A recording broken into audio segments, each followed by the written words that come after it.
এদিকে হাইলাকান্দিতে চিকিৎসায় গাফিলতির অভিযোগ। মডেল হাসপাতালে কমিউনিটি হেলথ অফিসার দিয়ে পরিচালিত হচ্ছে বহির্বিভাগীয় চিকিৎসা পরিষেবা। স্থানীয়দের অভিযোগ, সরকারি চিকিৎসকরা হাসপাতাল এড়িয়ে প্রাইভেট প্র্যাকটিসে ব্যস্ত থাকেন, আর সেই ফাঁকেই সিএইচওদের নিয়ে চালানো হচ্ছে হাসপাতালের ওপিডি পরিষেবা। ফলে সাধারণ মানুষ ভুল চিকিৎসার শিকার হওয়ার সম্ভাবনার আশঙ্কা সচেতন মহলের।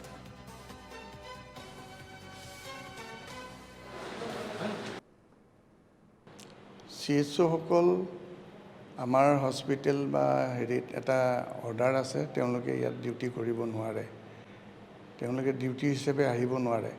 যিদিনাখন যিজন ডক্টৰ গুচি যায় তেওঁৰ লগত খালি এজন আমি এংগেজ কৰাই দিওঁ। এইটো চৰকাৰৰ নিৰ্দেশো আছে, তথাপিতো আমি তেওঁলোকক অকলে আমি বহিব নিদিওঁ। যিকোনো এজন এমঅ'ৰ লগতে তেওঁলোকক হেল্পাৰ হিচাপে কৰিব দিয়া হয়।